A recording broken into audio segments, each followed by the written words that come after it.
Class 10वां board exam 2025 के सभी छात्रों के लिए बेहद इम्पोर्टेंट क्लास है। इसमें सारा चैप्टर वाइज फार्मूला का डिस्कस करेंगे। इसमें पहला चैप्टर आता है वास्तविक संख्या। जैसा कि आप जानते होंगे, संख्या दो प्रकार के होता है, वास्तविक संख्या और अवास्तविक संख्या। लेकिन हमको अवास्तविक संख्या के बारे में नहीं पढ़ना है, हमको वास्तविक संख्या यानी रियल नंबर के बारे में पढ़ना है। इसमें जो 10वां क्लास में क्वेश्चन जिस पे पूछा जाता है उसको यूक्लिड का प्रमेय पर पूछा जाता है। इसमें आप लोग जानते होंगे, ये बचपन के कक्षा से ही पढ़ते आ रहे होंगे, क्लास 2, 3, 4, 5 में पढ़े होंगे। भाज्य बराबर भाजक गुने भागफल प्लस शेषफल होता है। ठीक है, इसी को हम 10th क्लास में यूक्लिड प्रमेय के द्वारा हम कोई किसी का भी दो संख्या का HCF निकाल सकते हैं। जैसे अगर क्वेश्चन पूछा हुआ रहेगा 455 और 42 का HCF निकालने के लिए पूछेगा, या HCF को ही मासा बोलते हैं, मासा पूछेगा, तब क्या करेंगे, पहला नंबर 42 से क्या कर सकते हैं, हम इसमें भाग दे करके बचपन की क्लासों में निकालते थे। लेकिन अभी जो है इसको यहाँ पे भाग नहीं देना है, लेकिन अपने मन में सोच करके ये करना है। जैसे 42 एकम 42 हो जाएगा, यहाँ पे 3 हो गया, ये कट गया, उसके बाद 5 यानी नहीं लगेगा तो 0 टाइम्स लगेगा, और इसका जो शेष है वो कितना बच जाएगा, शेषफल जो है 35 यानी 35 बच जाएगा। यानी इसको हम इसी तरह से लिख सकते हैं, इस फार्मूला से, भाज बराबर भाजक गुने भागफल प्लस शेषफल। इसको हम बोलते हैं भाज, इसको बोलते हैं भाजक, इसको बोलते हैं भागफल, और यहाँ पे जो बच जाता है उसको शेष बोलते हैं। तो 455 इजकल टू 42 गुना 10 प्लस 35, और फिर जो ये जो होता है 42 यहाँ पे आ जाता है, तो 42 को फिर से भाग दिया जाता है 35 से, उसके बाद फिर एक बार लगता है 35, फिर 12 में से 5 गया तो कितना हो जाता है 7, यहाँ पे फिर कट गया। यानी इसको फिर हम लिख सकते हैं, 42 को लिख सकते हैं 35 गुना 1 प्लस शेषफल 5। फिर ये 35 यहाँ पे आएगा, जिसको 7 5 जा 35 होता है, और शेषफल या 0 हो गया। यानी ये जो आता है, जो पहले भाजक होता है, उसी को क्या बोल दिया जाता है, HCF बोला जाता है। फिर दूसरा जो टाइप का क्वेश्चन आता है वो आता है शांत और अशांत पर। शांत किसको कहते हैं, यदि हर में सिर्फ 2 या सिर्फ 5 हो, या 2 और 5 इनमें से कोई रहे तो परिमेय संख्या के दशमलव प्रसार शांत आवर्ती होगा। जैसे इसका एक एग्जाम्पल लेकर के हम देख सकते हैं। मान लीजिए एग्जाम्पल में 3/10 है, तो यानी जो हर है, हर में क्या है, 10 को हम क्या लिख सकते हैं, 2 × 5 लिख सकते हैं। यानी ये जो हर है इसमें 2 भी है और 5 भी है, यानी इसका जो दशमलव प्रसार होगा वो क्या होगा, शांत होगा। इसका दशमलव प्रसार क्या होगा, शांत होगा। इसी तरह से और एग्जाम्पल ले सकते हैं। मान लो 25/10 है, इसका भी क्या 100 है, इसमें भी क्या हो जाएगा 2 × 2 × 5 × 5, यानी ये भी क्या है 2 और 5 का ही मल्टीपल है, यानी इसका भी दशमलव जो आएगा क्या आएगा, शांत आएगा। ठीक है, इसी तरह से सारा एग्जाम्पल देख करके हम पता कर सकते हैं। अच्छा, खाली ओनली 2 रहेगा, मान लो 23 मान लो 8 है, तो इसमें क्या है ओनली 2 है, तो इसका भी दशमलव क्या होगा, शांत होगा। अगर 23/25 है, इसका भी दशमलव क्या होगा, शांत होगा। यानी ये सब जो हो गया शांत का उदाहरण हो गया। इसी तरह से हम अशांत देख सकते हैं, जिसमें क्या हर में है जो 2 और 5 के अलावा और गुणनखंड हो, गुणज हो, तो इसको क्या बोलते हैं, अशांत बोलते हैं। जैसे इसका भी एग्जाम्पल यहाँ पे दिया हुआ है 35/50, यानी 35/2 गुना 5 गुना 5 लिख सकते हैं, यानी 2 और 5 का मल्टीपल है, यानी कि इसका आवर्ती क्या होगा, शांत होगा।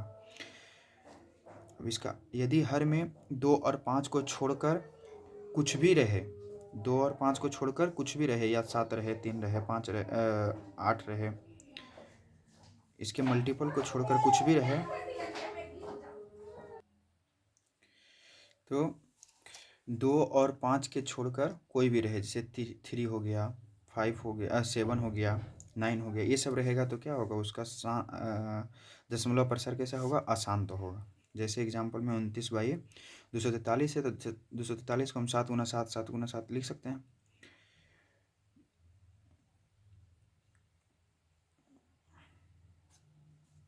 तीन 343 होगा मल्टीपल, तो इसका हो जाएगा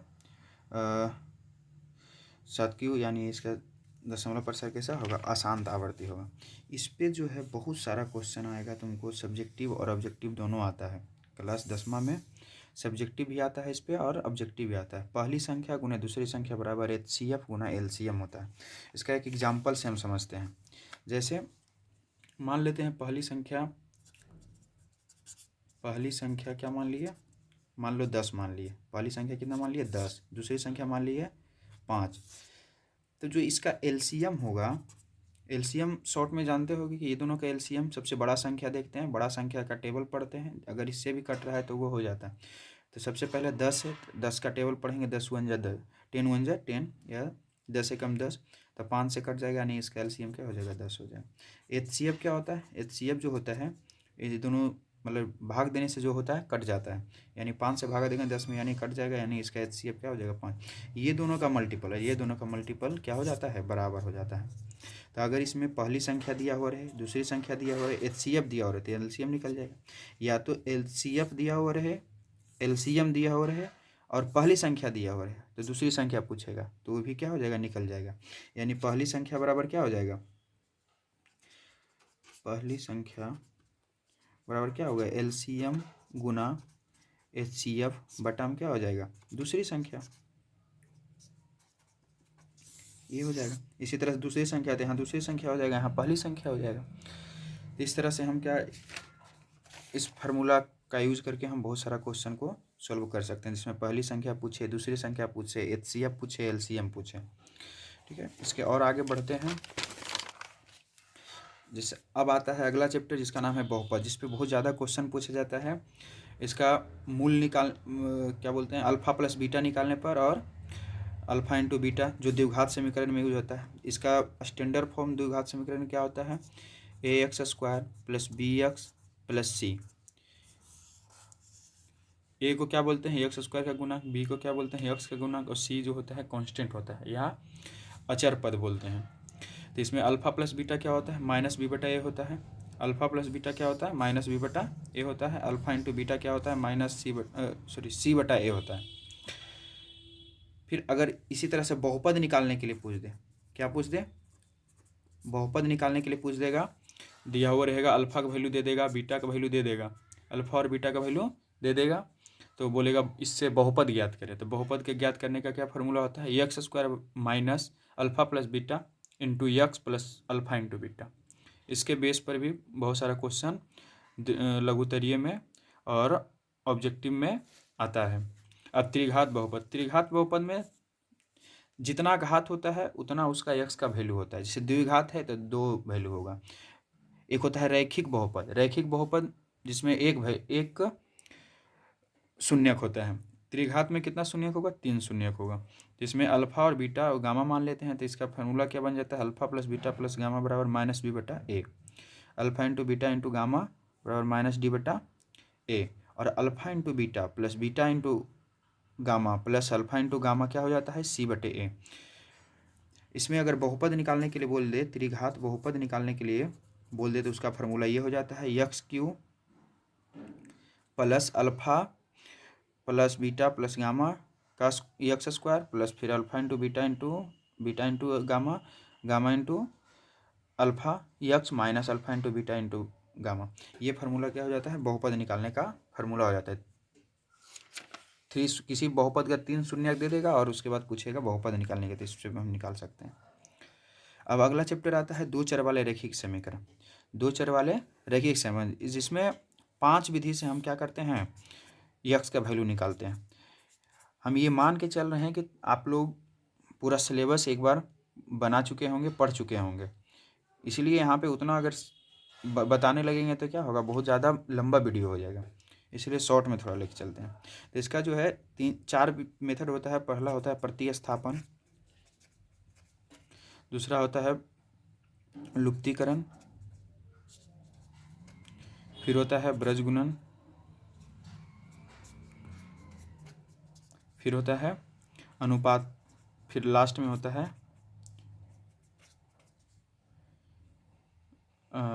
है ग्राफीय मेथड, ग्राफीय विधि।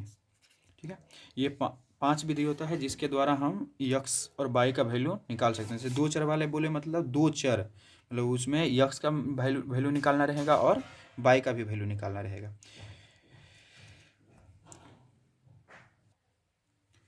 इसमें हम पांचों विधि को एक एक करके समझते हैं।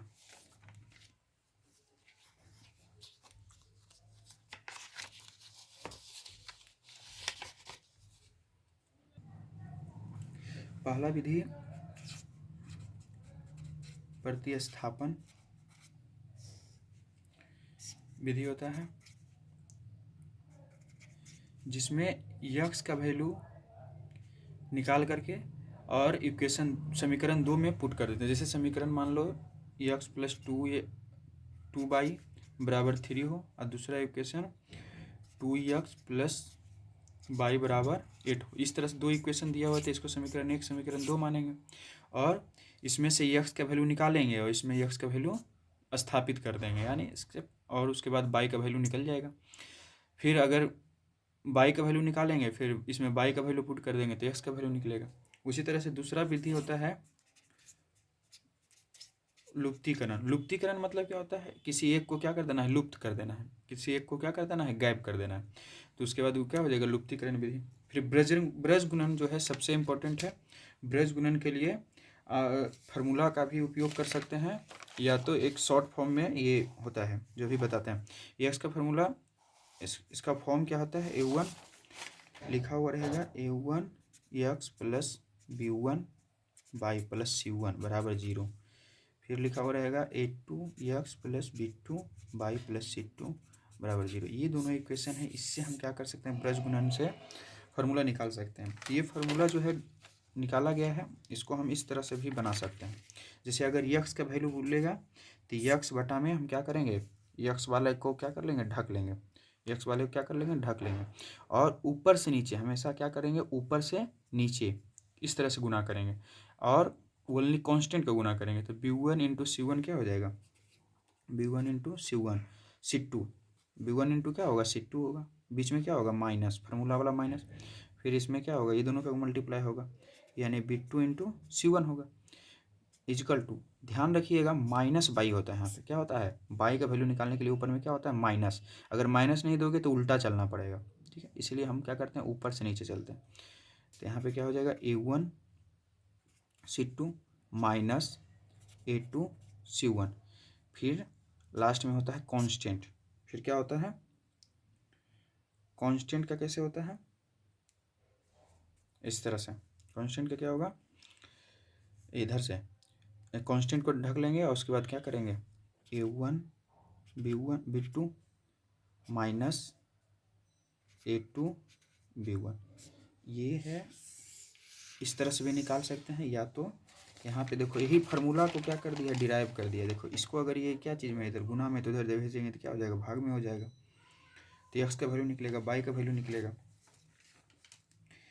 ठीक है, अब इसी तरह से हम एक्स वाई और जैसे एक्स का वैल्यू निकालना रहेगा तो इसको इससे बराबर कर देंगे, वाई का वैल्यू निकालना रहेगा तो इसको इससे बराबर कर देंगे, उसके बाद वाई का और एक्स का वैल्यू निकल जाएगा। फिर लास्ट में होता है अनुपातिक विधि, दोनों का अनुपात लेकर के निकाल सकते हैं। फिर ग्राफीय विधि जो बेहद ही इंपॉर्टेंट है, ये हमेशा 5 नंबर में आता है, तो ये विस्तार से बताने के लिए फिर अगले वीडियो में बताएंगे।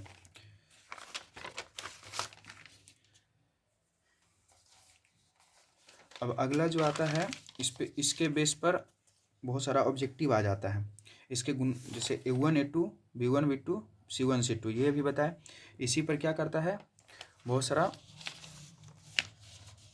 फार्मूला बेस और इस तरह से अनुपात में दिया हुआ रहेगा, और उससे पूछेगा केवल एक हल के लिए क्या होगा, द्वितीय हल के लिए क्या होगा, द्वितीय हल के लिए कोई हल के लिए नहीं क्या होगा अपने। तो इस तरह से अगर a1 बटा a2 मतलब x का दोनों का कांस्टेंट का अनुपात, फिर y के दोनों के कांस्टेंट का अनुपात अगर बराबर नहीं होगा तो क्या होता है, प्रतिच्छेदी होता है, मतलब दोनों एक दूसरे को कट करेगा, और उसका क्या होता है, केवल एक हल होता है। क्या होता है, केवल एक हल होता है। अगर x का अनुपात और y का अनुपात बराबर हो, लेकिन कांस्टेंट का अनुपात बराबर नहीं हो तो उसका क्या होता है, समांतर होता है, दोनों एक दूसरे के पैरेलल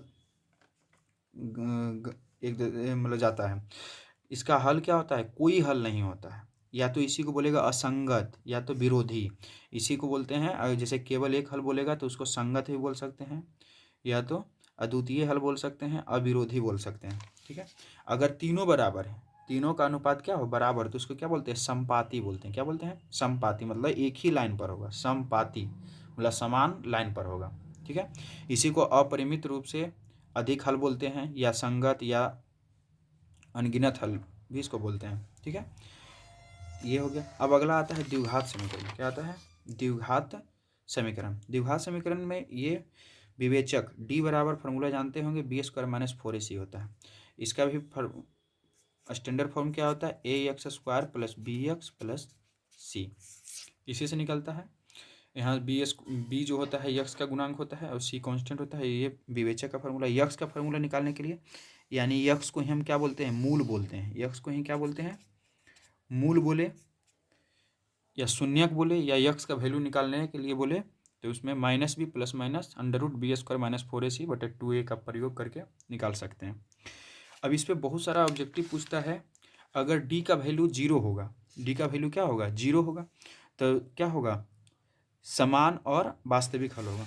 और इससे बहुत सारा ऑब्जेक्टिव पूछेगा, बोलेगा जिस द्विघात समीकरण का समान हल होगा तो इनमें से कौन सत्य है। तो उसके लिए क्या करेंगे, डी को क्या कर देंगे, जीरो कर देंगे। डी का वैल्यू हम क्या अभी बताएं, बी स्क्वायर माइनस 4ac होता है, बराबर जीरो कर देंगे। और इसी का क्या कर देंगे, बी स्क्वायर बराबर क्या हो जाएगा बताओ, 4ac हो जाएगा। यहाँ से सी क्वेश्चन पूछेगा, सी बराबर क्या होगा, चाहे तो ये रिलेशन पूछ सकता है। सी बराबर पूछेगा तो क्या हो जाएगा, बी स्क्वायर बटे 4a। ये क्वेश्चन पूछा जा चुका है ऑब्जेक्टिव में। ठीक है, सी बराबर बी स्क्वायर बटे 4ac हो जाएगा, 4a हो जाएगा। ये ऑप्शन देख करके टिक कर देंगे। इसी तरह से अगर डी का वैल्यू अगर जीरो से बड़ा होगा, डी का वैल्यू क्या होगा, जीरो से, जैसे यहाँ पे देखो ये यही डी है, अगर इसका वैल्यू जीरो से बड़ा होगा तो क्या होगा, इसका वैल्यू असमान होगा, मतलब ये दोनों में जुटेगा घटेगा तो असमान होगा और वास्तविक हल होगा। ये प्लस माइनस का मतलब क्या होता है, एक बार जुटेगा एक बार घटेगा। फिर अगर डी अगर छोटा होगा तो ये क्या हो जाता है, अपरिभाषित हो जाता है और काल्पनिक हो जाता है, मतलब माइनस में यहाँ वैल्यू आ जाएगा।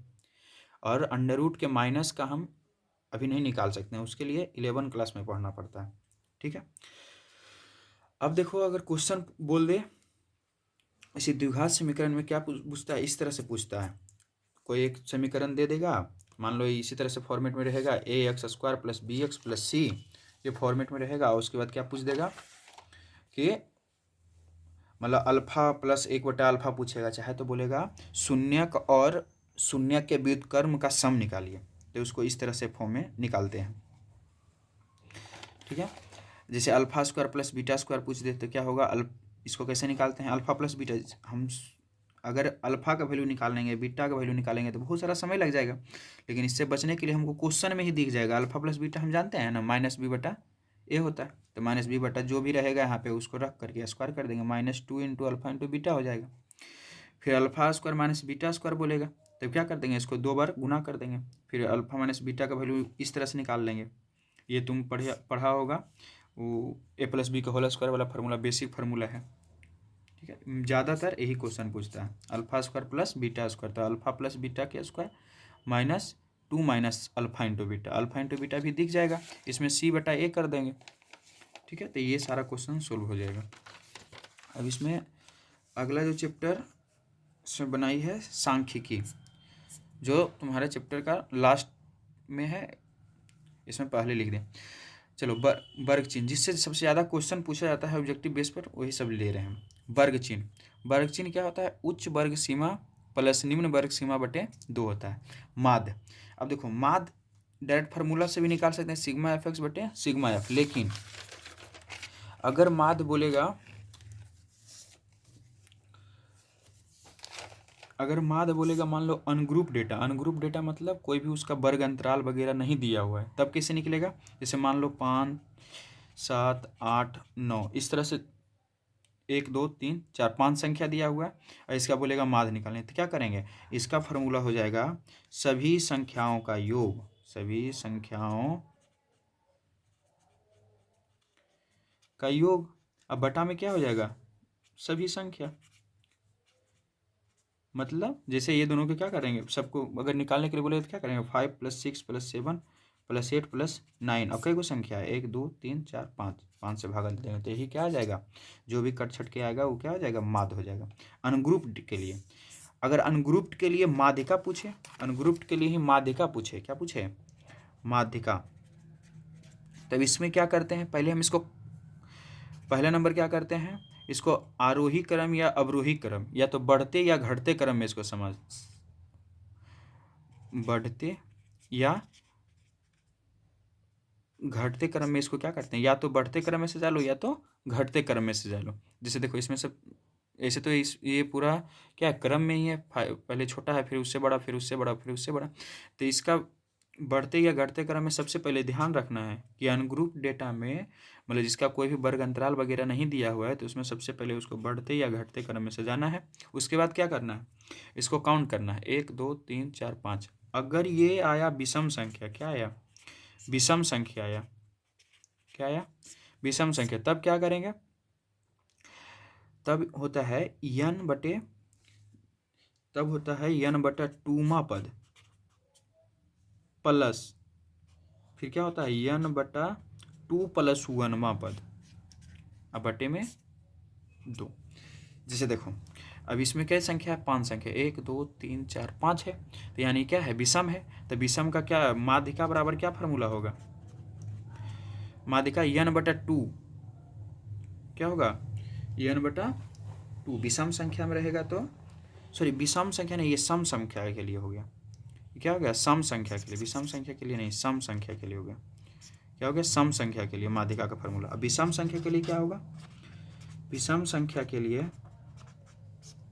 विषम संख्या के सिंपल हो जाता है n + 1 बटा 2, n + 1 बटा 2वां पद। जैसे देखो 5 है तो 5 1 क्या हो जाएगा, 6 बटा 3, कभी नहीं 6 बटा 3 आंसर नहीं होगा, यानी 2 इसका आंसर नहीं होगा। इस 6 क्या बता रहा है, 6वां पद बटे में 2, बटे में क्या होगा 2, यानी कैमा पद होगा, तीसरा पद। जो तीसरा पद होगा इसका क्या हो जाएगा, माध्यिका हो जाएगा, तीसरा पद, यानी इसका माध्यिका कितना हो जाएगा, 7 हो जाएगा। तो इसी तरह से देखो यहाँ पे लिखा हुआ है सर, माध्यिका एक और अगर वर्ग अंतराल में दिया हुआ रहेगा तो इस फार्मूला पर निकालेंगे, सिग्मा fx बटे सिग्मा f करके। ऐसे माध्यिका बराबर क्या होता है, ये होता है विषम में रहेगा तो आरोही क्रम में सजाएंगे या अवरोही क्रम में, जो जिसमें सजाना है। अगर विषम में रहेगा तो n + 1 बटे 2वां पद हो जाएगा, जैसे 3 बटे 2 तो 4th, मतलब इसमें 4 हो जाएगा। ये 3 आंसर नहीं कर देना, बहुत सारा बच्चा यहीं पे गलती करता है, 6 में से 2 काट देगा और 3 आंसर हो गया, ये गलत हो जाएगा। अगर वही सम संख्या रहेगा तो क्या करेंगे, n बटे 2वां पद प्लस n + 1 बटे 2वां पद बटे 2, 2वां पद मतलब ये देखो 3 पद हो गया, ये 4 पद हो गया, दोनों के जोड़ के बटा 2 होगा, यानी तीसरा पद और चौथा पद। अगर ये सम संख्या मान लीजिए देखो 1 2 3 4 5 6 संख्या है, तो तीसरा और चौथा को जोड़ करके क्या कर देंगे, बटा 2 कर देंगे, वही क्या हो जाएगा, आंसर हो जाएगा। ठीक है, यहाँ तक मेरे समझ में आ गया होगा। अगर कोई भी दिक्कत होता है समझने में तो कमेंट बॉक्स में आप पूछ सकते हैं, लिख सकते हैं। हो सकता है कि थोड़ा समझने में दिक्कत हो, तो कोई भी प्रॉब्लम होगा तो आप कमेंट बॉक्स में लिख सकते हैं, इसीलिए कमेंट बनाया गया है ताकि कोई भी दिक्कत हो तो लिख सकते हैं। ठीक है, आई थिंक मेरे समझ से सब क्लियर होगा। माध्यिका, अब ये तो हो गया अनग्रुप डेटा के लिए। अनग्रुप डेटा मतलब कहने का मतलब जिसमें वर्ग अंतराल नहीं हो, वर्ग अंतराल नहीं हो। अब देखो अगर वर्ग अंतराल में दे दिया तब माध्यिका कैसे निकालेंगे, वर्ग अंतराल में दे दिया तो इसका फार्मूला होता है l + n बटा 2। हमेशा ध्यान रखना इसको यल को नीचे लिखना है, ठीक है, यल प्लस n बटा 2 ऊपर होगा, ठीक है, माइनस CF अब बटे में यफ अब गुने एच, ये होता है। ठीक है, इसको मिला दोगे तो क्या हो जाएगा, गलत हो जाएगा। अब देखो यल, जहाँ पे यल क्या होता है, जहाँ पे यल होता है माध्यक वर्ग का निम्न सीमा। अगले वीडियो में जो है इसको पूरा एक्सप्लेन करके एग्जाम्पल लेकर के समझाएंगे, लेकिन इसमें अगर समझाने लग गए तो बहुत बड़ा वीडियो हो जाएगा। ठीक है, अभी लगता है लगभग 24-25 मिनट का वीडियो हो चुका है। तो यल को क्या होगा, माध्यक वर्ग का निम्न सीमा। ठीक है, यन क्या होता है, प्रेक्षणों की संख्या, जितना संख्या वर्ग फ्रीक्वेंसी जिसको बोलते हैं, बारंबारता बोलते हैं, उसको सबको जोड़ लेंगे तो उसको क्या बोलते हैं, यन बोलते हैं। CF क्या होता है, ये ध्यान रखना, बहुत सारा बच्चा क्या करता है, माध्यक वर्ग का ही बारंबारता संचयी बारंबारता ले लेता है। CF मतलब होता है संचयी बारंबारता, लेकिन नहीं, मध्यक वर्ग के ठीक पहले वाला वर्ग के बारंबारता लेना है, संचयी बारंबारता, ठीक है। लेकिन बारंबारता जो है उसी वर्ग का लेना है, बारंबारता किसका लेना है, उसी वर्ग का लेना है। एच क्या होता है, वर्ग माप होता है, मतलब निम्न सीमा, उच्च सीमा माइनस निम्न सीमा करके एच निकाल सकते हैं, ठीक है। यहाँ तक हो गया। अब आगे जो आता है बहुलक आता है। बहुलक का फार्मूला, अगर अनग्रुप डेटा वाला बहुलक रहेगा तो क्या करेंगे, जो ज़्यादा बार आएगा, मतलब जो रिपीट करेगा बहुत बार, उसको हम क्या कहते हैं, बहुलक बोलते हैं। रिपीटेशन, मोर रिपीटेशन को क्या बोलते हैं, बहुलक बोलते हैं। लेकिन अगर क्या बोलेगा, वर्ग अंतराल में दे देगा, मतलब वर्ग में बांट करके देगा, तो उसके लिए क्या फार्मूला है, यल प्लस F1 माइनस F0 बटे में 2F1।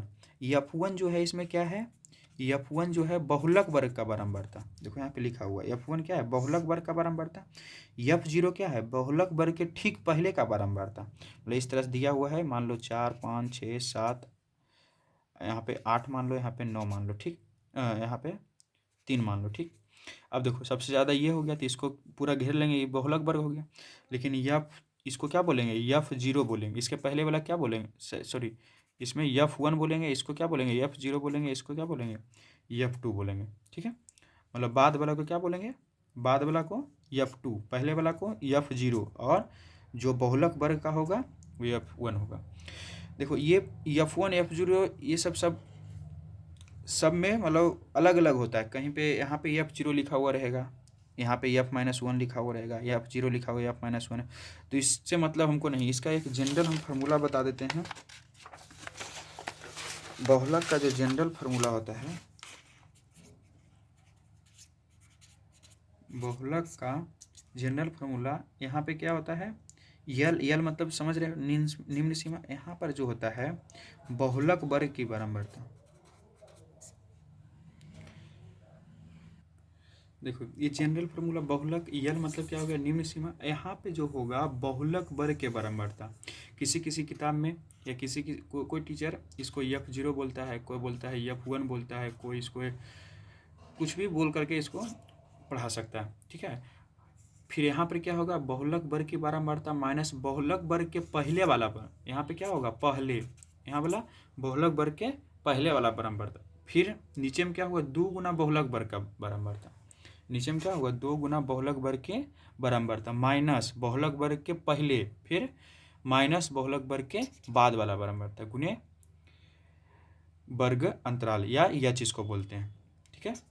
ये बहुलक वर्ग का जनरल फार्मूला से हम क्या कर सकते हैं, कोई भी जो वर्ग अंतराल में दिया हो रहा है उसका बहुलक निकाल सकते हैं। अगर अनग्रुप डेटा रहेगा तो उसमें क्या है, जो ज़्यादा बार रिपीट कर रहा है उसको हम क्या बोल देंगे, बहुलक बोल देंगे। अब एक लास्ट चैप्टर जो है प्रायिकता आता है। प्रायिकता का सिंपल एक ही फार्मूला है, अनुकूल परिणाम बटा कुल संभव परिणाम।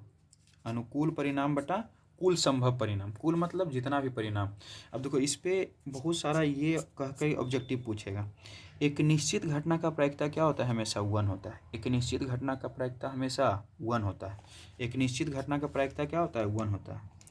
याद करेंगे इसको, एक निश्चित घटना का प्रायिकता क्या होगा, 1 होगा। एक असंभव घटना, मतलब कोई घटना घटने का संभावना ही नहीं है, ठीक है, उसका प्रायिकता हमेशा क्या होगा, 0 होगा। अब देखो अगर मान लो होने का प्रायिकता और नहीं होने का प्रायिकता का सम हमेशा क्या होता है, 1 होता है। ये हमेशा याद रखना।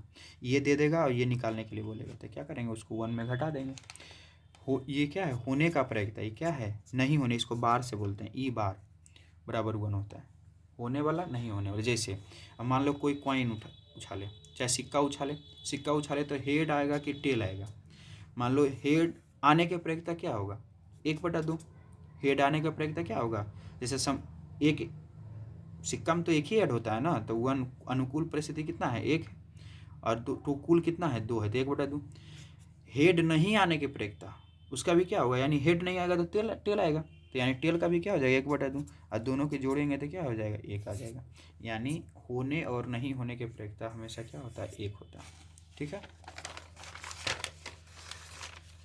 अब देखो एक एक करके सिक्का हो गया, पासा हो गया, और ताश की गड्डी और एक गेंद, ये 3-4 टाइप का तुम्हारा हमेशा बार बार ऑब्जेक्टिव और सब्जेक्टिव दोनों में पूछा जाता है। पहले सिक्का देखते हैं। एक सिक्का को उछालने पर संभव परिणाम क्या होता है? 2 होता है। अगर एक सिक्का को उछालें तो कुल संभव परिणाम कितना होता है? 2 होता है, जैसे हेड या तो टेल। अगर सिक्का को उछाल के देखेंगे तो क्या होगा? या तो हेड आएगा या तो टेल आएगा। हिंदी में उसी को बोलते हैं सिर या पूछ बोलते हैं, सिर या पूछ बोलते हैं, या चित या पट, 2 ही आ सकता है। अब 2 सिक्का उछालेंगे तो क्या होगा? 4 होगा। तो इसको कैसे निकालते हैं? इसका कुल संभावना कितना है? 2, और 2 बार उछाले हैं तो 2 के पावर कर देंगे। ठीक है, 3 सिक्का उछालेंगे तो क्या करेंगे? 2 के पावर 3 कर देंगे। ठीक है, इसी तरह से कुल संभव मान निकाल सकते हैं। अब अब पासा में आ जाते हैं। एक पासा को फेंका जाए तो संभव मान क्या होगा? 6 होगा। उसी तरह से 2 पासा फेंकेंगे तो क्या होगा? 6 का स्क्वायर हो जाएगा। 3 को फेंकेंगे तो क्या होगा? 6 का क्यूब हो जाएगा, यानी इसका 36 होगा। इस तरह से पढ़ सकते हो।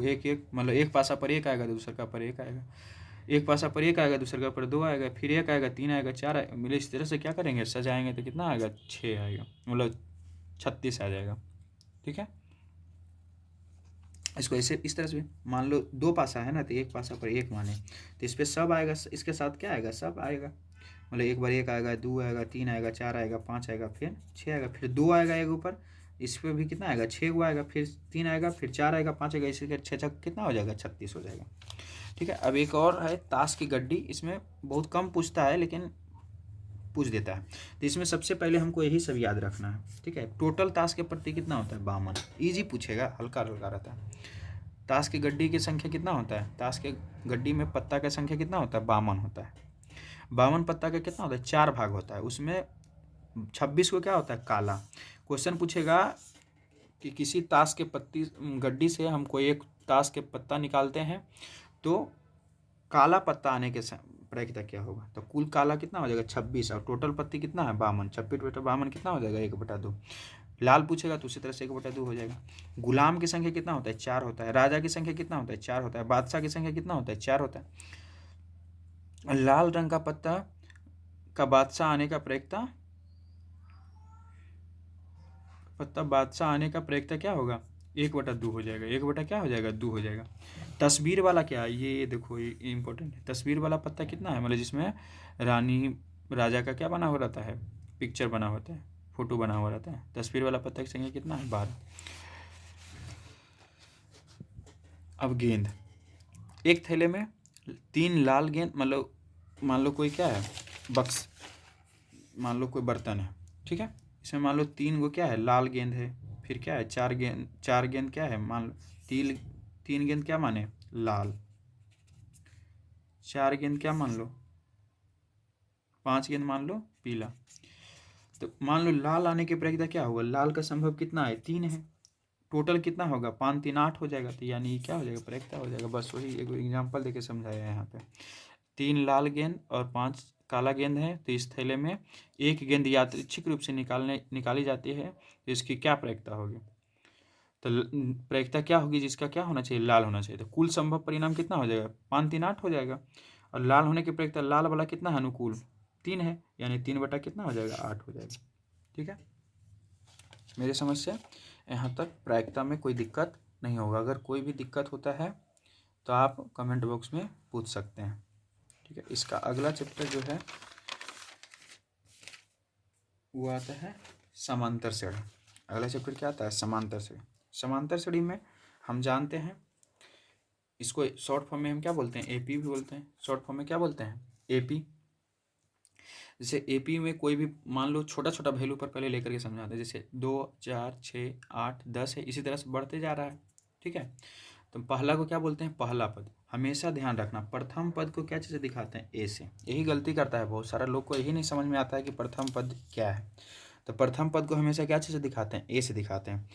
पदों की संख्या को क्या चीज़ से दिखाते हैं? एन से दिखाते हैं। और डी क्या होता है? सार्वंतर होता है। ठीक है, तो इसमें 2 ही 3 फार्मूला है।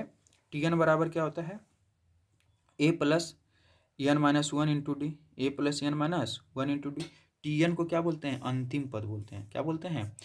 तुम्हारे हो सकता है तुम इसको ए एन भी बोला होगा, इसको ए एन भी कहीं कहीं क्या होता है, ए एन भी लिखा हुआ रहता है। ठीक है, तो इसमें कोई दिक्कत नहीं होगा। टी एन यानी अंतिम पद बराबर क्या हो जाएगा? A plus n minus one into d. A plus n minus, a मतलब क्या? पहला पद, एन मतलब अंतिम पद, माइनस वन इंटू डी। जैसे अगर हम तुमसे पूछेंगे T1 बराबर, T1 बराबर क्या होगा? पहला पद। T1 मतलब पहला पद, तो ए जिसको क्या बोलते हैं? ए, जिसको हम क्या बोल देंगे? ए, केवल ए बोलेंगे। चाहे तो यहाँ पे देखो ए क्या है? 2। अगर T2 पूछेंगे तो क्या होगा? पहला पद ए प्लस 2 में से एक गया, यानी एन माइनस वन होता है ना, तो एन की जगह पर क्या है? 2, तो 2 में से एक गया, क्या हो जाएगा? एक डी, यानी डी बोलेंगे। T3 बराबर क्या होगा? ए प्लस 2D, 3 में से एक घटा करा करके बोलने चाहेंगे इसे। ठीक है, तो इसको क्या बोलते हैं? Tn। मानो इस तरह से T1 T2 T3 निकल जाएगा। अगर B निकालने के लिए बोले A और B C दिया हो रहे, तो इसको हम A प्लस C बटे 2 करके निकाल सकते हैं। T2 बराबर T3 बराबर। अब देखो त्रिभुज का क्षेत्रफल निकालने का फॉर्मूला मेरे समझ से तुम लोग जानता होगा। त्रिभुज का क्षेत्रफल क्या होता है? 1/2 गुना आधार गुना, इसको बेसिक फार्मूला बोलते हैं, सब में काम करता है। त्रिभुज का परिमाप सभी भुजाओं का योग, सभी भुजाओं का योग त्रिभुज का परिमाप होता है। समबाहु त्रिभुज √3/4 गुना भुजा स्क्वायर। ठीक है, ये सब इसका भी क्या होता है? आधार गुना ऊंचाई होता है। 1/2 गुना आधार गुना समबाहु त्रिभुज का क्षेत्रफल, तो यहाँ पे हो ही गया। ठीक है, तो ये समबाहु त्रिभुज का तुमसे पूछ सकता है। यही समबाहु त्रिभुज का अगर शीर्ष लंब पूछे, क्या पूछे? शीर्ष लंब, तब क्या हो जाएगा? √3/2 गुना भुजा, √3/2 गुना खाली भुजा हो जाता है। यहाँ पे ए स्क्वायर हो जाता है, यहाँ पे भुजा हो जाता है। ठीक है, आई थिंक मेरे समझ से यहाँ तक क्लियर हो गया होगा। इसके आगे चलते हैं। अब आता है निर्देशांक ज्यामिति। क्या आता है? निर्देशांक ज्यामिति। इसमें देखो जो है बस वही सब हम लिखे हैं, ज़्यादा डीप में नहीं। इसके आगे जो वीडियो आएगा उसमें एक एक दो क्वेश्चन करके हम क्या करेंगे? प्रैक्टिस करवाएंगे। पहला क्या है? पहला क्वेश्चन जो आता है मूल बिंदु। देखो इसमें समझ लो कि जैसे मान लो ये दोनों क्या है, पहले इसको क्या बोलते हैं? बिंदु बोलते हैं। इसका जो हम यक्स और वाई में जो लिखते हैं इसको क्या बोलते हैं? नियामक बोलते हैं। क्या बोलते हैं? नियामक बोलते हैं। जैसे इसका नाम है बिंदु P, तो इसको बोलेंगे क्या? बिंदु P का क्या है? नियामक। बिंदु P का क्या है? नियामक है। कोई दिक्कत है यहाँ पे? तो देखो मूल बिंदु का, अगर मूल बिंदु से कोई भी बिंदु का दूरी निकालने के लिए बोलेगा तो इसका फार्मूला होता है x² प्लस y² के अंडर रूट।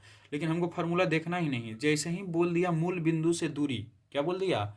मूल बिंदु से दूरी, तब क्या करेंगे? जैसे मान लो लिख दिया है 3 और 4, बोल दिया इसको मूल बिंदु से दूरी निकालो। कितना? कहाँ से? मूल बिंदु से दूरी निकालने के लिए इसका बोल दिया, तो क्या करेंगे? पहला का स्क्वायर प्लस दूसरा का स्क्वायर के अंडर रूट, यानी 3 के स्क्वायर प्लस 4 के स्क्वायर के अंडर रूट। अब जो आएगा उसका वैल्यू आप कमेंट बॉक्स में लिखेंगे। ठीक है, मतलब जो भी कोई भी संख्या पूछ दिया मूल बिंदु, जैसे इसका बता देते हैं, अगला लिखिएगा 3 और 4 है, तो यानी 3 का स्क्वायर क्या हो गया? 9 प्लस 4 का स्क्वायर क्या हो गया? 16। 9 16 कितना होता है? 25। 25 के अंडर रूट क्या हो गया? 5। यानी इसका जो होगा मूल बिंदु से दूरी क्या हो जाएगा? 5 हो जाएगा। मेरे समझ से ये क्लियर हो गया होगा। ठीक है, मूल बिंदु से जैसे ही भी दूरी बोले क्या करना है? आंख बंद कर लेना है।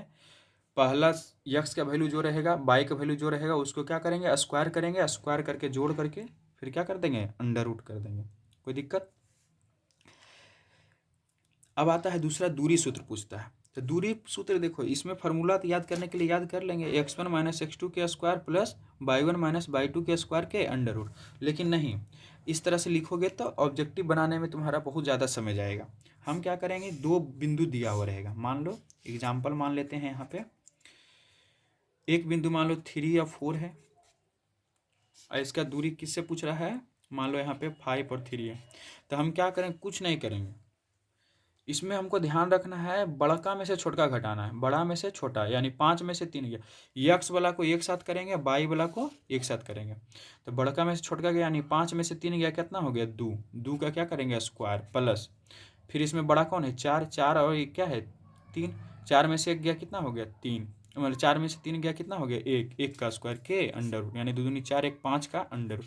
मतलब समझ में आया। अब दूरी सूत्र अगर बोलेगा तो क्या करेंगे, बड़का में से छोटका, 2 का बिंदु दिया हुआ रहेगा, दोनों बिंदु के बीच के दूरी पूछेगा, तो क्या करेंगे उसको बड़ा में से छोटा हमेशा घटाएंगे और उसके बाद फिर क्या करेंगे उसका स्क्वायर करेंगे और दोनों का करके एक्स और वाई के करके उसके बाद फिर क्या कर देंगे उसको जोड़ के अंडर रूट करेंगे डायरेक्ट। हमको यहाँ फार्मूला जैसे इस तरह से मान लो कोई क्वेश्चन 5 3 है एक बिंदु, अब बोला है मान लो 2 और 4 का क्या निकालना है दूरी सूत्र से दूरी निकालने के लिए। तो दूरी निकालने के लिए क्या करें, बड़ा में से छोटा, यक्स बड़ा कौन है 5, यक्स छोटा कौन है 2, 5 में से 2 गया 3 हो गया, 3 का स्क्वायर प्लस ये दोनों में बड़ा कौन है 4 है, 4 में से 3 गया 1 का स्क्वायर के अंडर रूट, यानी 3 दिया 9 और प्लस 1 का अंडर रूट यानी 10 के अंडर रूट, यही क्या हो जाएगा आंसर हो जाएगा। ठीक है, मेरे समझ से समझ में आ गया होगा। अब विभाजन सूत्र जो बेहद ही क्या है इंपॉर्टेंट है, विभाजन सूत्र में क्या है m1 x1, या तो इस तरह से अगर मान लिया जाए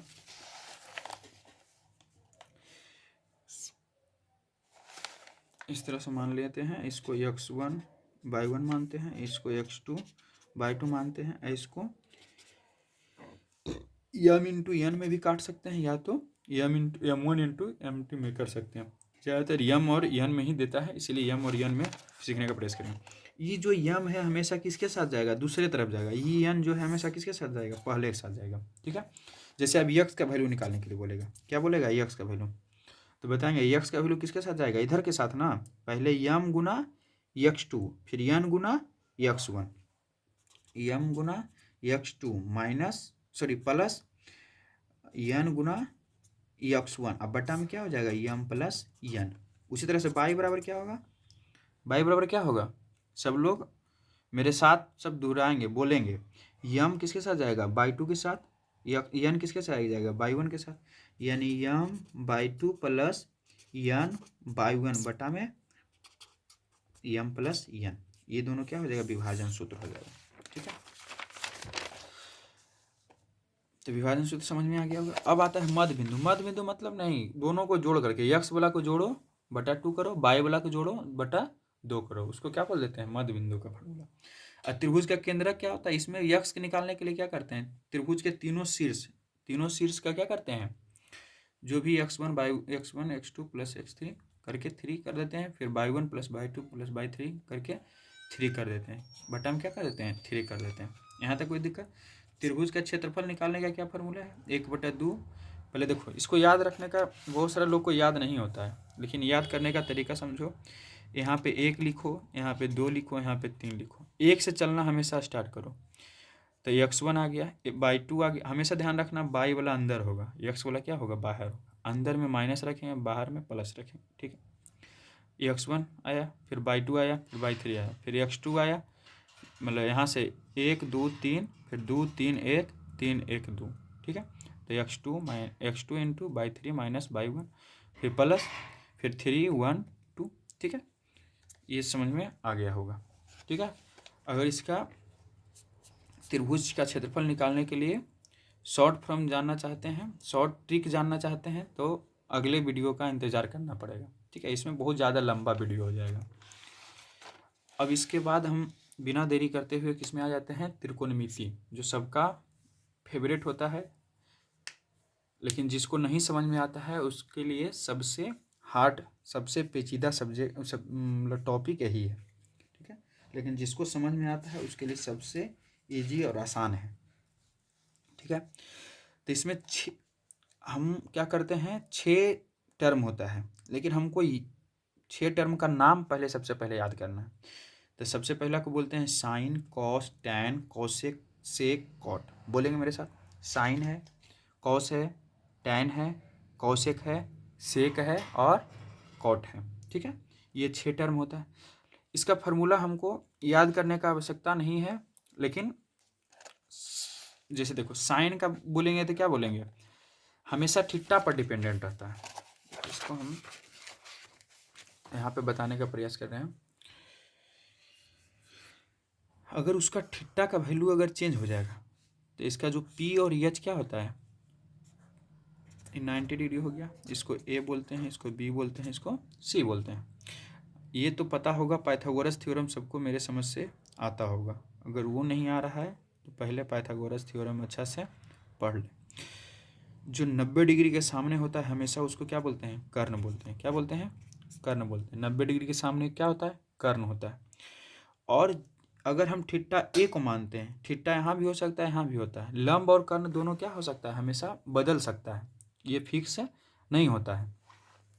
अगर थीटा हम ए को माने हैं, थीटा किसको माने हैं, ए को माने हैं, तो इसके सामने हमेशा क्या होगा, लंब। तो लंब कौन हो जाएगा, ये हो जाएगा। लंब क्या हो जाएगा, बीसी हो जाएगा। और आधार कौन हो जाएगा, जो थीटा से मतलब थीटा से जो सटा हुआ रहता है उसको क्या बोल देते हैं, आधार बोल देते हैं। उसको क्या बोल देते हैं, आधार बोल देते हैं। या तो कोई कोई इंग्लिश में भी पढ़ता है, लंब को क्या बोलता है, पी, आधार को बोलता है बी, और कर्ण को बोलता है एच। बहुत सारे लोग को यही नहीं समझ में आता है, वो हमेशा क्या करेगा, ऊपर वाला को लंब मानेगा और नीचे वाला को आधार मानेगा, इसको कर्ण मानेगा। लेकिन अगर थीटा अगर ऊपर में, अगर थीटा नीचे में यहाँ पर रहेगा तब तो सही है। थीटा अगर सीप के पास है तो इसके सामने क्या हो जाएगा, लंब ही हो जाएगा और आधार ये हो जाएगा, तब सही है। लेकिन अगर थीटा कहाँ है, ऊपर है, तो लंब क्या हो जाएगा, नीचे, आधार कहाँ हो जाएगा, ऊपर। मेरे समझ से ये सारा क्लियर हो रहा होगा। लंब आधार में लड़ाई झगड़ा चलते रहता है, लड़ता है ना। वो बोलेगा हम्मर लंब, ये बोलेगा हमारा, हमारा क्या है, आधार है। ठीक है, दोनों में लड़ाई चलते रहता है। और ये डिसाइड कौन करता है, जैसे हम लोग में भाई बहन अगर लड़ जाते हैं तो क्या करते हैं, डिसाइड करने के लिए कौन आते हैं, पापा। ठीक है, आप लोग के घर में होता होगा ये सब। तो इसमें डिसाइड करने वाला कौन आता है, थीटा आता है। थीटा अगर बाबू यहाँ रहेगा तो लंब इसके सामने वाला होगा और ये ऑटोमेटिक आधार हो जाएगा।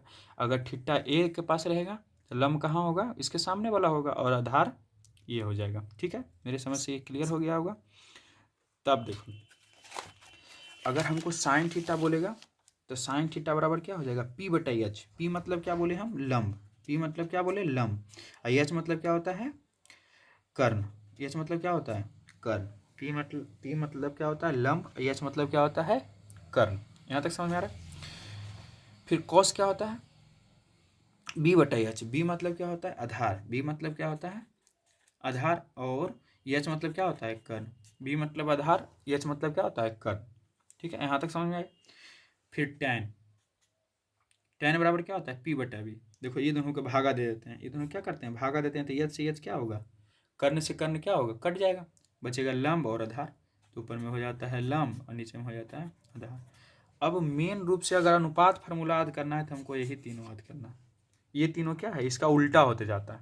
हमेशा याद रखेंगे, साइन का उल्टा कोसेक, साइन का उल्टा कोसेक, साइन का उल्टा कोसेक, साइन का उल्टा कोसेक, साइन का उल्टा कोसेक। बोलेंगे बहुत बार, साइन का उल्टा क्या होता है, कोसेक। कॉस का उल्टा सेक, कॉस का उल्टा क्या होता है, सेक। कॉस का उल्टा क्या होता है, सेक। कॉस का उल्टा क्या होता है, सेक। टेन का उल्टा क्या होता है, कॉट। टेन का उल्टा क्या होता है, कॉट। ठीक है, तब देखो साइन का उल्टा क्या है, पी बटे एच। तो कॉसेक उल्टा होता है ना, क्या हो जाएगा, एच बटा पी। इसका उल्टा हो जाएगा, इसका क्या हो जाएगा, अपोजिट हो जाएगा। समझ में आ रहा है। कॉस का उल्टा कौन होता है, सेक होता है। कॉस का उल्टा कौन होता है, सेक। तो कॉस का उल्टा क्या हो जाएगा, ये हो जाएगा। यानी बी बटा एच है तो ये क्या हो जाएगा, एच बटा पी। ठीक है, मेरे समझ से समझ में आ रहा है। टेन थीटा पी बटे बी होता है तो इसका उल्टा कौन होता है, कॉट होता है। तो बी बटा पी हो जाएगा। जैसे अब साइन थीटा मान लो दे देगा 2/3, तो कॉसेक को क्या हो जाएगा, 3/2। कॉस थीटा दे देगा 3/5, तो सेक थीटा क्या हो जाएगा, 5/3। टेन थीटा 3/2 दे देगा, तो कॉट थीटा क्या हो जाएगा, 2/3। मेरे समझ से समझ में आ रहा हो। लंब आधार कर्ण कैसे डिसाइड करते हैं, थीटा से। देखो थीटा के सामने क्या दे दिया है, लंब दे दिया है।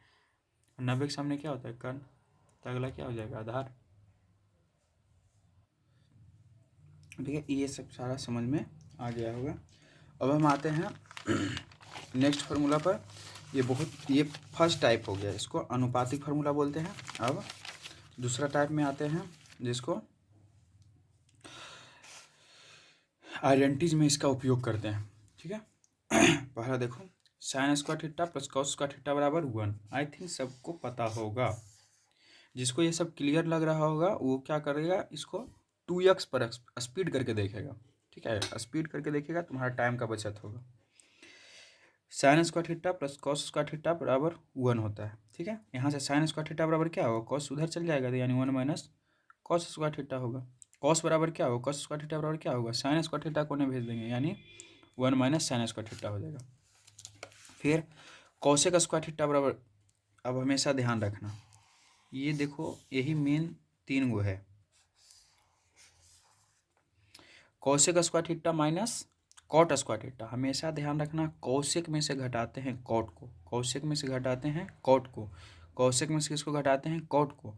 कौशिक बराबर क्या होगा, इसको इधर भेजेंगे तो क्या हो जाएगा, प्लस हो जाएगा। लेकिन कॉट बराबर क्या हो, कॉट को इधर भेजेंगे, एक को इधर भेजेंगे, यानी कॉट स्क्वायर थीटा बराबर हो जाएगा कौशिक स्क्वायर थीटा माइनस 1। ठीक है, जिसको अगर नहीं समझ में आ रहा है तो इसको रिपीट करके बार बार तुम देख सकता है। Sec square theta minus tan square theta बराबर क्या होगा 1। Sec square theta minus tan square theta बराबर क्या होगा, यही 3 फार्मूला जो है आइडेंटिटीज में तुम्हारा काम करेगा। सेक स्क्वायर थीटा बराबर क्या हो जाएगा, टेन उधर चल जाएगा तो यानी प्लस में हो जाएगा। टेन बराबर क्या होगा, टेन को उधर भेजेंगे 1 को इधर भेजेंगे, क्या कि टेन यहाँ पे माइनस में है ना, तो उधर जाएगा तो क्या हो जाएगा प्लस में, एक इधर प्लस में तो इधर आके क्या हो जाएगा माइनस में। यहाँ तक समझ में आ रहा है। ठीक है, तो टेन स्क्वायर थीटा बराबर क्या हो जाएगा, सेक स्क्वायर माइनस 1। यहाँ तक समझ में आ गया। ये देखो हम रटवा दिए, साइन का उल्टा कौन होता है कौशिक, साइन का उल्टा कौशिक, कौशिक का उल्टा कौन होगा साइन। अरे रात का उल्टा दिन, तो दिन का उल्टा रात। तो उसी तरह से साइन का उल्टा कौन कौशिक, कौशिक का उल्टा कौन साइन। और दोनों के साथ लिख देंगे तो यहीं पे क्या करेंगे, दोनों के साथ लिख देंगे, यानी साइन, यहाँ देखो भागा में नहीं तो इधर आके गुना में हो जाएगा, sine theta into Kaushik theta बराबर क्या हो जाएगा 1। ये फार्मूला, ये भी फार्मूला बन जाएगा। ठीक है, यहीं पे लिख देते हैं sine theta into Kaushik theta बराबर क्या हो जाएगा 1 हो जाएगा, क्या हो जाएगा 1 हो जाएगा। ठीक है, फिर कॉस थीटा बराबर क्या होगा,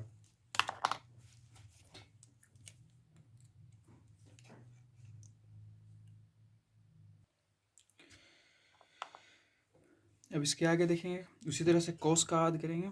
कॉस का उल्टा कौन होता है सेक, सेक का उल्टा कौन होता है कॉस, कॉस का उल्टा सेक, सेक का उल्टा कॉस। ठीक है, और दोनों के साथ में लिख देंगे तो क्या हो जाएगा, cos theta into sec theta बराबर क्या हो जाएगा 1 हो जाएगा, cos theta into sec theta बराबर क्या हो जाएगा 1 हो जाएगा। ठीक है, फिर उसी तरह टेन का उल्टा कॉट, टेन का उल्टा कॉट, कॉट का उल्टा टेन, अगर दोनों के साथ लिख देंगे तो क्या हो जाएगा, tan theta into cot theta बराबर क्या होगा 1 हो जाएगा। यहाँ तक हो देखा। एक और 2 फार्मूला होता है, टेन बराबर क्या होता है साइन बटा कॉस, टेन बराबर क्या होता है साइन बटा कॉस, कॉट बराबर क्या होता है कॉस बटा साइन, ये दूसरे को उल्टा होता है। ठीक है, टेन बराबर क्या होता है साइन बटा कॉस थीटा, टेन बराबर क्या होता है साइन थीटा बटे कॉस थीटा, कॉट बराबर क्या होता है कॉस थीटा बटे कॉट थीटा बराबर कॉस थीटा, मतलब सी रहेगा तो पहले सी रहेगा तो ऊपर सी नीचे। ठीक है, आई थिंक यहाँ तक समझ में आ गया होगा। अब देखते हैं चौथा नंबर में जो आता है, इसमें हमको कोण का समझना रहता है कि कौन कौन प्लस होगा कौन कौन माइनस होगा। तो देखो ये क्या है, ये एक्स अक्ष है, इसको क्या बोलते हैं बाई अक्ष होता है। यहाँ पे कितना डिग्री होता है 0 डिग्री, यहाँ पे कितना डिग्री होता है 90 डिग्री। तो फिर इसको समझते हैं यहाँ पे।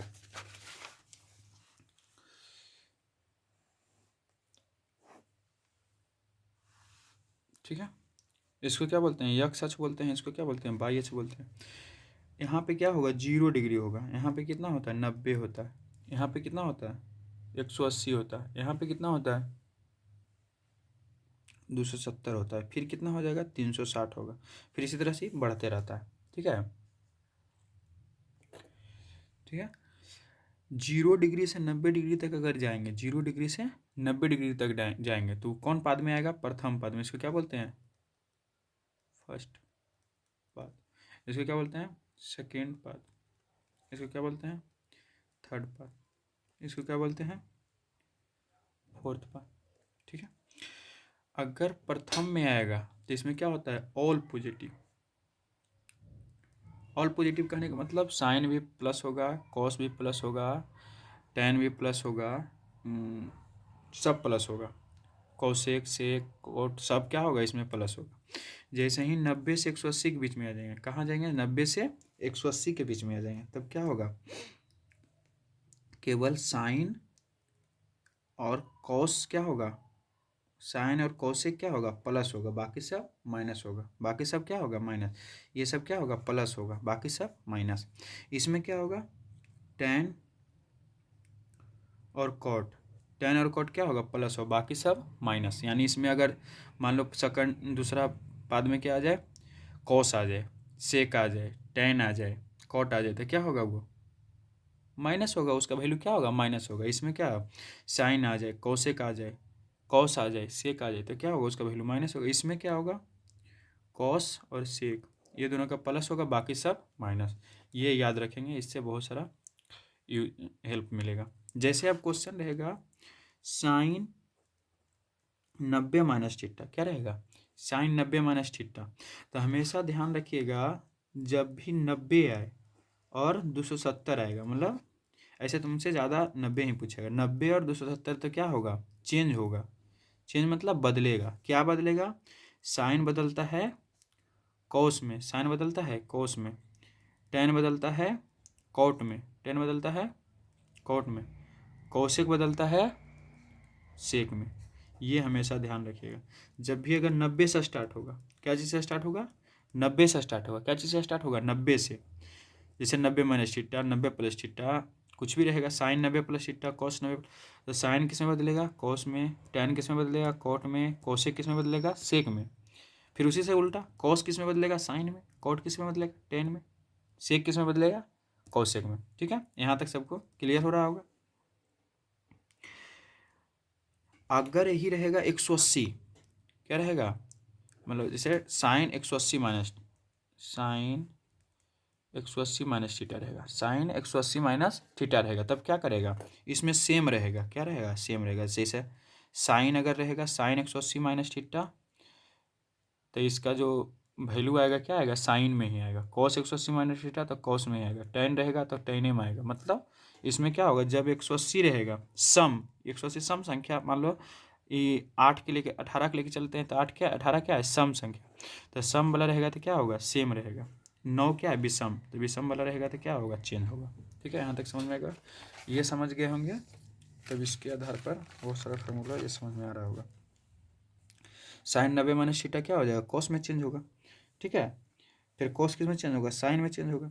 और 90 माइनस थीटा यानी 90 से क्या हो रहा है कम हो रहा है ना, 90 माइनस थीटा कहने का मतलब क्या होगा 90 डिग्री से कम, यानी प्रथम पाद में आएगा। यानी 90 माइनस थीटा वाला जितना फार्मूला रहेगा सब क्या होगा प्लस होगा। देखो सबका वैल्यू क्या है प्लस है। ठीक है, फिर आगे देख लेना कॉस से किस में बदलेगा सेक में बदलेगा, इसका भी क्या आएगा वैल्यू प्लस में आएगा, इसका भी वैल्यू क्या चीज़ में आएगा प्लस में। उसी तरह से साइन 90 प्लस थीटा आ गया, यानी 90 से ज़्यादा आ गया, तो यानी कौन पाद में आएगा द्वितीय पाद में आएगा, कौन पाद में आएगा द्वितीय पाद में आएगा। ठीक है, तो 90 प्लस थीटा बोलेगा तो क्या होगा 90 रहेगा तो चेंज होगा कॉस थीटा हो जाएगा, लेकिन 90 प्लस थीटा अगर साइन इसमें आ गया तो प्लस होगा, खाली साइन और कॉस से क्या होगा प्लस, बाकी सब क्या होगा माइनस। देखो इसका वैल्यू क्या है प्लस, बाकी सब का वैल्यू क्या आ रहा है माइनस में आ रहा है, बाकी सब का वैल्यू क्या आ रहा है माइनस में आ रहा है ना। यानी यहाँ तक समझ में आ रहा है, प्लस हो गया तो मतलब दूसरा पाद में आ गया। दूसरा पाद में क्या होता है साइन और कौशिक खाली क्या होता है पॉजिटिव होता है, बाकी सब निगेटिव। देखो बाकी सब क्या है निगेटिव। इसमें क्या होता है टेन और कॉट क्या होता है पॉजिटिव, बाकी सब निगेटिव। इसमें कॉस और सेक पॉजिटिव, बाकी सब निगेटिव। यहाँ तक मेरे समझ से ज़्यादातर तुमसे जो क्वेश्चन पूछा जाएगा 90 माइनस थीटा पर, 90 प्लस थीटा पर, 180 का क्वेश्चन नहीं आएगा। ठीक है, अगर आएगा तो यहाँ पे बताया गया है, इसको देख लेंगे। 180 में क्या होता है सेम होता है ना, देखो साइन साइन में रहेगा, साइन किस में रहेगा साइन में रहेगा, कॉस किस में रहेगा कॉस में रहेगा। लेकिन 180 माइनस थीटा बोल रहा है तो किस में कौन पाद में आएगा सेकेंड द्वितीय पाद में ही रहेगा। 180 से घट रहा है ना तो द्वितीय पाद में रहेगा।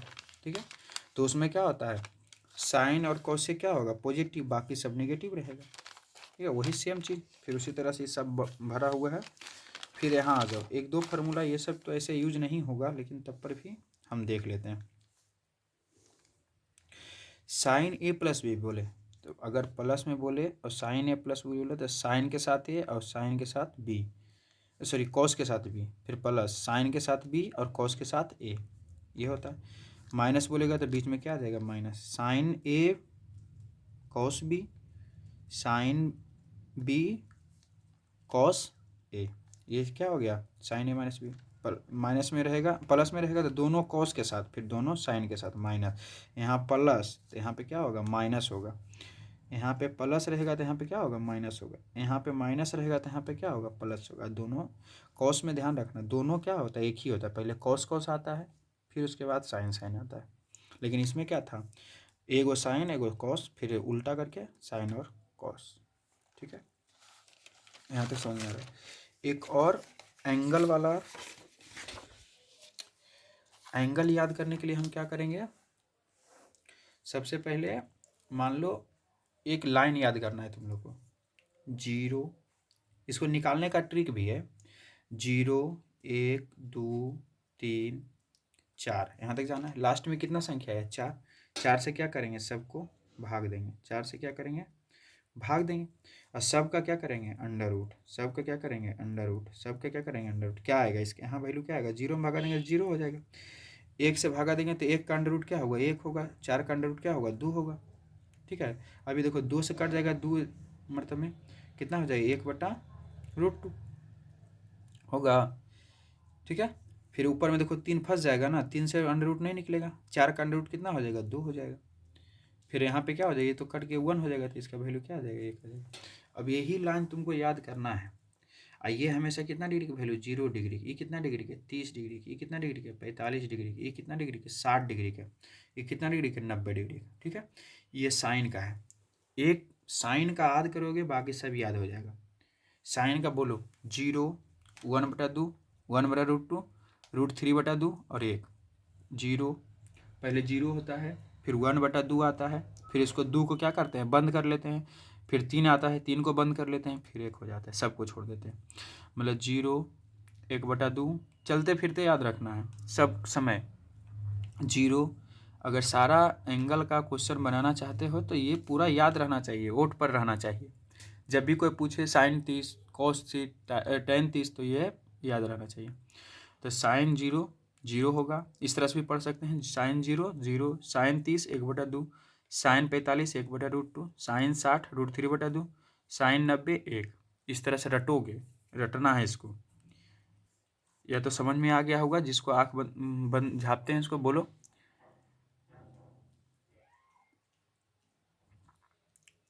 ठीक है, मेरे समझ से सब लोग अपना रिकॉल कर लिया होगा। एक बार और बोलते हैं हम साथ में, बोलो 0 1/2, 1/√2, √3/2 और 1। यानी साइन 0 0, साइन 30 1/2 और साइन 45 1/√2, साइन 60 √3/2 और साइन 90 1। अब देखो, अब कुछ नहीं, कॉस का कैसे निकलेगा, इसको उल्टा करते जाएंगे, इधर से लिखले चल जाएंगे। मतलब 1 होगा, √3/2 होगा, 1/√2 होगा, 1/2 होगा और 0 होगा। ठीक है, इसको उलट देंगे, खाली क्या हो जाएगा, कॉस का हो जाएगा। यानी कॉस का क्या, साइन का याद रहेगा तो कॉस का हो जाएगा।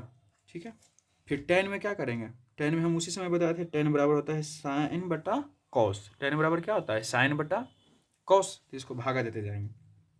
तो देखो 0 में भागा देंगे 1 के क्या होगा, 1 से अगर हम 0 में भाग देंगे, 1 से हम 0 में भाग देंगे तो कभी कटेगा, मतलब कट जाएगा, 0 आ जाएगा। तो यहाँ पे क्या आ जाएगा, 0। इधर में भागा देंगे, देखो देखो, तो नीचे से नीचे 2 क्या हो जाएगा, कट जाएगा, बच जाएगा ऊपर में 1, नीचे में √3। इसमें देखो √3 से √2 सब कट जाएगा, तो यहाँ पे 1 आ जाएगा। और यहाँ पे देखो तो भागा देंगे, 2 से 2 कट जाएगा, ऊपर में √3 बचेगा। 1/0 का वैल्यू क्या होता है, इन्फिनिटी होता है। अब देखो इसको पढ़ेंगे, tan 0 0, tan 30 1/√3, tan 30 3 आया तो यहाँ √3 नीचे आएगा। फिर 45 1 हो जाएगा, tan 60 √3 और tan 90 इन्फिनाइट। ठीक है, यहाँ तक समझ में आ गया होगा। अब बस कुछ नहीं बचा। अब हम जैसा कि बताए हैं, साइन का उल्टा कौन होता है, कोसेक। साइन का उल्टा कौन होता है, कोसेक। तो इसको उलटते जाओ। 1 का उल्टा क्या, 0 का उल्टा क्या होता है, 0 का उल्टा इन्फिनिटी। 1/2 का 2, √2 1/√2 का √2, √3/2 का 2/√3, एक का उल्टा एक। ठीक है। फिर अब आते हैं सेक में। सेक किसका होता है? कॉस का उल्टा, एक का उल्टा। चाहे तो यहीं पे उलटते जा सकता है तुम, एक को यहाँ लिख दो, 2/√3, √2, 2 और इन्फिनिटी। ठीक है। मेरे समझ से समझ में आ रहा होगा सबको। ठीक है। कॉट का क्या हो जाएगा? टेन का उल्टा हो जाएगा। कॉट किसका उल्टा हो जाएगा? टेन का उल्टा हो जाएगा।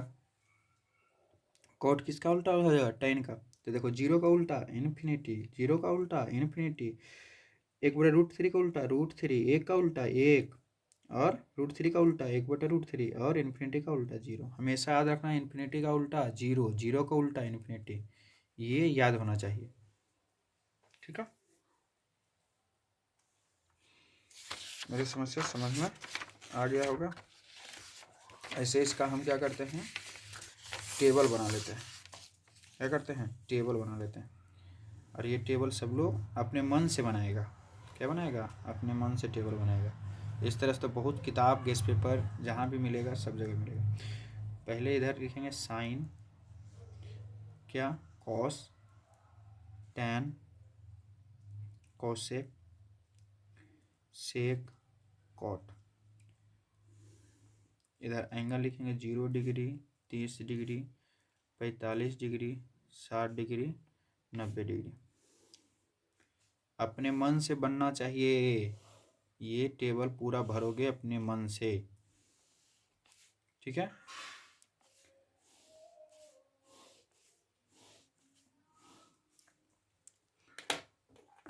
चलो, कैसे याद करवाएंगे? साइन का क्या बोले थे?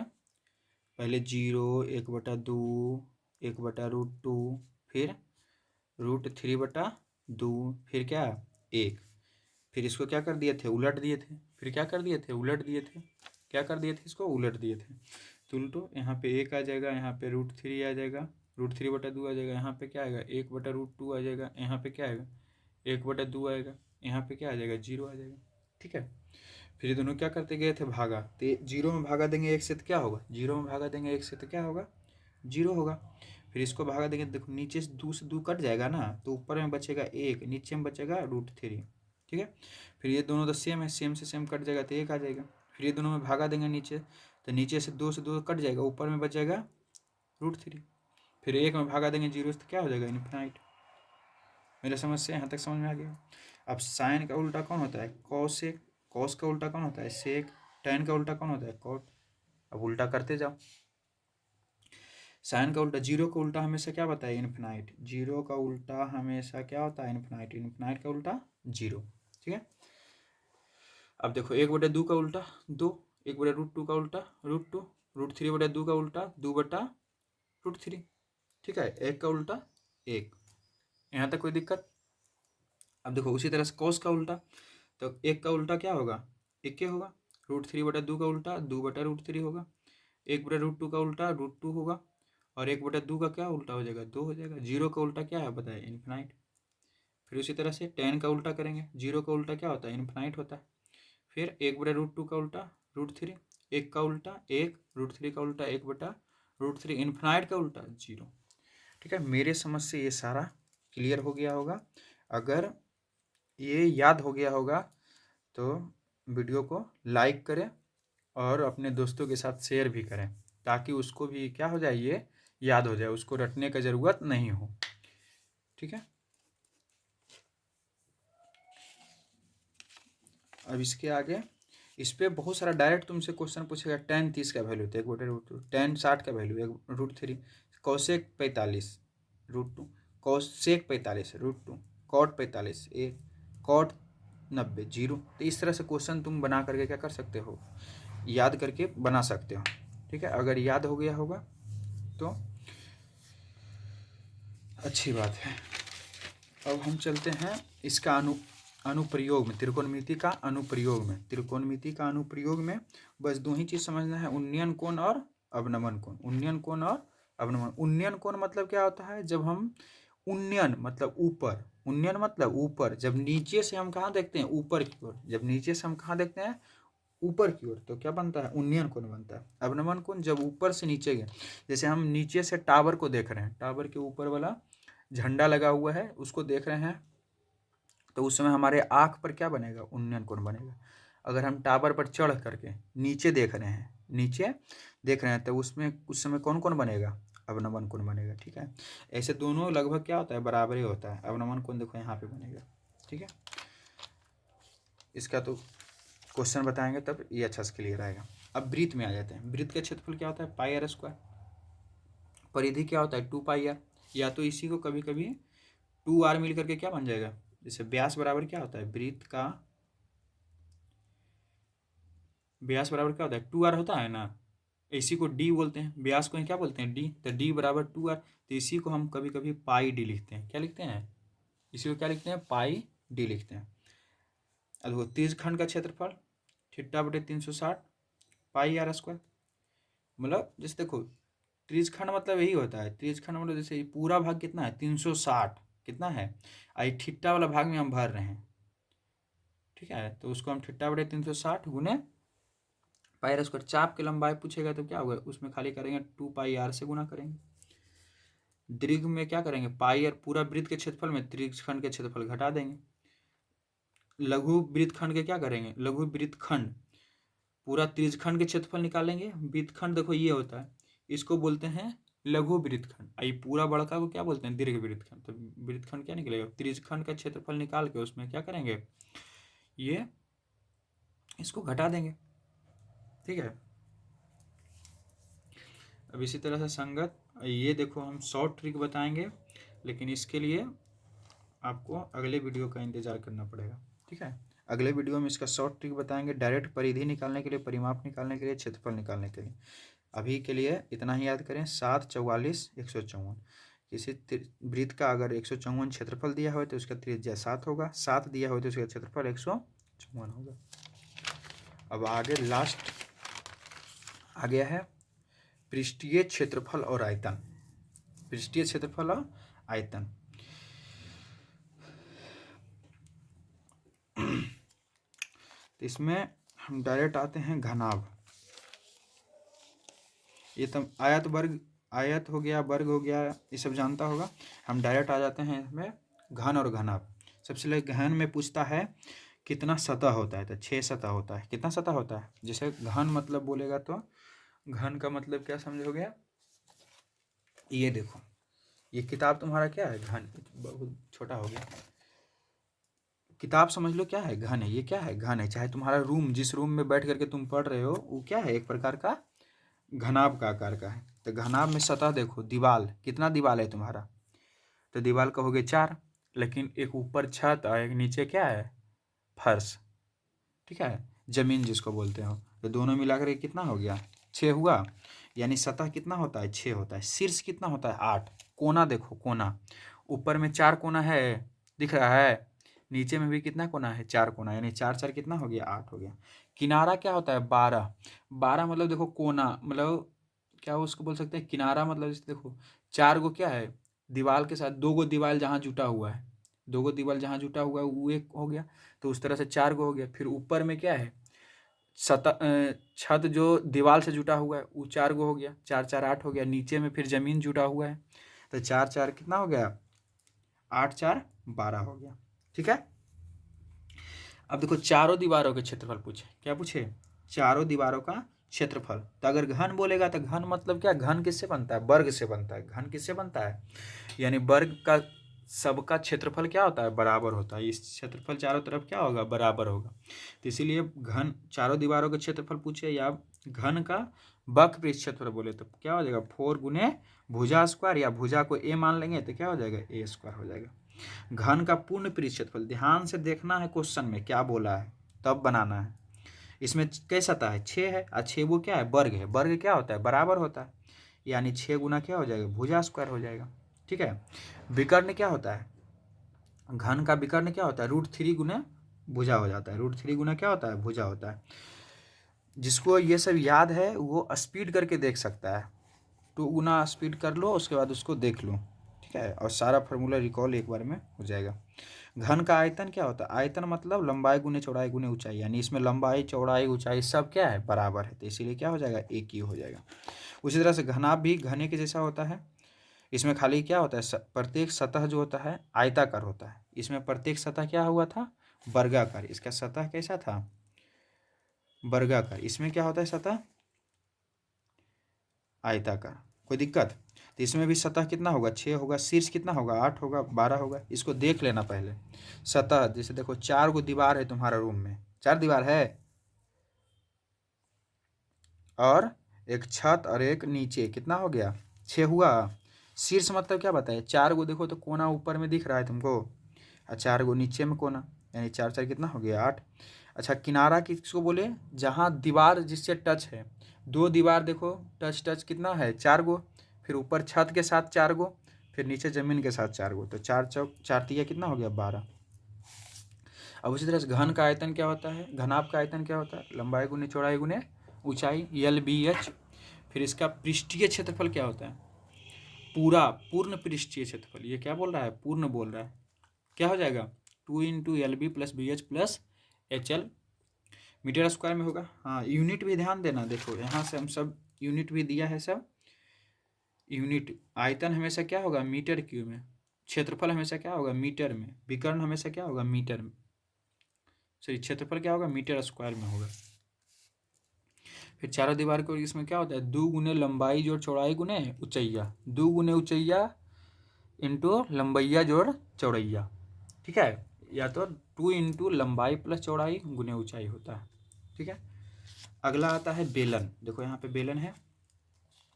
बेलन क्या होता है, बेलन में सतह, हमेशा सतह ही क्यों हम दिखवा रहे हैं, सतह इसलिए दिखवा रहे हैं कि तुमको पूछेगा वक्र पृष्ठ क्षेत्रफल आयतन पूछेगा, तब उसमें उस समय समझ में आएगा।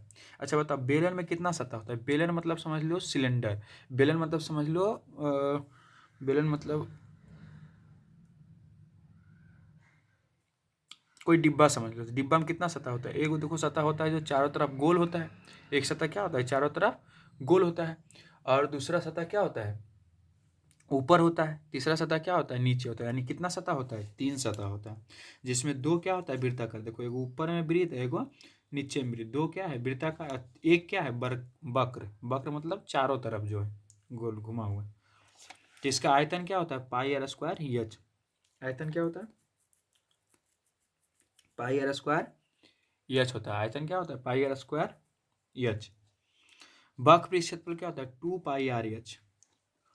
वक्र पृष्ठ क्या होता है, 2πrh। बेलन का संपूर्ण पृष्ठ क्षेत्रफल क्या होता है, 2πr × r+h। ये ध्यान में रखेंगे। जब बेलन पूछेगा इसमें यल नहीं होता, ठीक है। अब इसी के देखते हैं शंकु। शंकु में कितना सतह होता है, 2 सतह होता है। शंकु में कितना सतह होता है, 2। एगो जो चारों तरफ घुमा हुआ है, शंकु का ध्यान तुम कर सकता है, बर्थडे वाला जो कैप होता है, बर्थडे में जो कैप लाते हो ना, वही। जैसे चारों तरफ एगो होता है, एगो नीचे में क्या होता है, सर्कल होता है, यानी एक वृत्ताकार, एगो क्या होता है, वक्र होता है। आयतन क्या होता है इसमें, 1/3 हो जाता है। क्या हो जाता है, 1/3 πr²h, 1/3 πr²h, 1/3 πr²h। क्योंकि बेलन का ये क्या होता है, तीसरा हिस्सा होता है। बेलन का क्या होता है, तीसरा हिस्सा होता है, ठीक है। शंकु का वक्र पृष्ठ क्षेत्रफल क्या होता है, πrl होता है। वक्र पृष्ठ क्षेत्रफल क्या होता है, पाई। पाई का वैल्यू सबको पता है ना, पाई बराबर होता है 22/7, या तो इसी को 3.14 भी बोलते हैं। अब शंकु का पूर्ण पृष्ठ क्षेत्रफल क्या होता है, πr × l+r। इसमें πr होता है, जहाँ पे यल का वैल्यू कैसे निकलता है, r² × h²। यहाँ देखो समकोण त्रिभुज नहीं बन रहा है। अब गोला का पूर्ण पृष्ठ क्षेत्रफल क्या होता है, 4πr²। वक्र पृष्ठ क्षेत्रफल भी क्या होता है, 4πr²। गोला का आयतन क्या होता है, 4/3 πr³, 4/3 πr³, 4/3 πr³। अर्धगोला का क्या होता है, अर्धगोला का आयतन क्या होता है, बस इसका आधा हो जाएगा। इसमें 4/3 होता है तो इसमें 2/3 हो जाएगा, πr³। अर्धगोला का वक्र पृष्ठ क्षेत्रफल कितना होगा, 2πr², इसका आधा हो जाएगा। अब पूर्ण पृष्ठ क्षेत्रफल में क्या हो जाएगा, एगो ऊपरों वाला जुट जाएगा, यानी क्या हो जाएगा, 3πr²। एक छिन्नक का बहुत ज़्यादा पूछा जाता है आयतन वाला, इसीलिए आयतन का फॉर्मूला है 1/3 π × h r1² + r2² + r1 × r2 R2। मतलब देखो ऊपर वाला का R1, छिन्नक मतलब बाल्टी, बाल्टी को क्या कर देना है, उलट देना है। देखो ऊपर में R2 माने, नीचे में R1, तो ये हो गया छिन्नक। यहाँ तक तुम्हारा कंप्लीट फार्मूला का जितना भी फार्मूला था इस मैथ में सारा क्या हो गया, क्लियर हो गया। और 2 चैप्टर और बच गया। इसमें क्या क्या क्लियर हो गया, वास्तविक संख्या क्लियर हो गया, बहुपद क्लियर हो गया, 2 चर वाले, द्विघात, समांतर, त्रिभुज। त्रिभुज का जो थ्योरम है, जो भी प्रमेय है, उसको हम क्या करेंगे, एक अलग वीडियो में बनाएंगे, क्योंकि ये बहुत लंबा वीडियो हो जाएगा। फिर निर्देशांक ज्यामिति खत्म हो गया, त्रिकोणमिति खत्म हो गया, त्रिकोणमिति का अनुप्रयोग खत्म हो गया, वृत्त खत्म हो गया, रचना के लिए भी एक अलग वीडियो बनाएंगे, संबंधित क्षेत्रफल खत्म हो गया, और पृष्ठीय क्षेत्रफल, सांख्यिकी और प्रायिकता। इतना चैप्टर आप लोगों को क्लियर खत्म हो गया। अब जो है आगे की वीडियो में जो भी बच गया, त्रिभुज और वृत्त का जो प्रमेय वाला है और रचना, ये तीनों के लिए अगले वीडियो में मिलेंगे। और अगर जिसको भी ये वीडियो अच्छा लगा वो क्या करेंगे, लाइक करेंगे, और चैनल को क्या कर लेंगे, सब्सक्राइब कर लेंगे, और क्या करेंगे, बेल आइकन दबा लेंगे। बेल आइकन दबाने से क्या होगा, जो भी हम वीडियो डालेंगे उसमें सबसे पहले आपको नोटिफिकेशन चला जाएगा। और अपने जो भी अभी क्लास 10th बोर्ड एग्ज़ाम 2025 के लिए तैयारी कर रहे हैं, उसको भेजेंगे। बेहतरीन क्लास ये है, सब सारा फार्मूला इसमें बताए हैं, ठीक है। उसको सेंड करेंगे ताकि उसको भी इसका फ़ायदा हो सके। और सबसे ज़रूरी बात, एग्ज़ाम से 1 दिन पहले इस वीडियो को पूरा एक बार क्या करना है, 2x पर, धीरे धीरे नहीं देखना, धीरे धीरे देखोगे बहुत सारा समय लगेगा। 2x पर क्या करोगे, एक बार पूरा देख लोगे, ताकि सारा भी फार्मूला क्या हो जाए, रिवीजन हो जाए। अभी हम अगले सेशन में क्या करेंगे, त्रिभुज और वृत्त के क्षेत्रफल, वृत्त का जो प्रमेय है और रचना बताएंगे, ठीक है। धन्यवाद। इसके बाद मिलेंगे नेक्स्ट क्लास में। Thank you.